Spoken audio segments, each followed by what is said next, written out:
ဈေးဝယ်အောင်တော့ပတ်စံတောင်းနဲ့ထောင်းလို့နေပြန်ပြီဟဲ့တားရဲ့မင်းဈေးဝယ်အောင်လို့ပတ်စံနဲ့ထောင်းလို့နေရချစ်စမအောင်ဟဲ့ ဗျာဟုတ်ပြန်ပေးဦးတော့အမေ ရှာရှိတာဟဲ့ပေးမှာပါ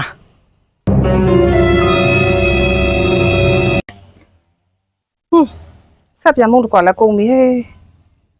တားရဲ့အမေကိုပတ်စံတစ်ထောင်လောက်ခဏလဲပါအောင်ဟဲ့ဆက်ပြန်မုန်းတော့ဝဲအောင်လို့ ဟိုနေ့က2000လမ်းပြီးသူထပ်ပေးအောင်မလား ရှာရှိပြန်ပြီဟဲ့ပေးမှာကပေးစမ်းမှာ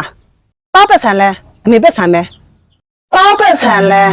အမေပတ်စံပဲ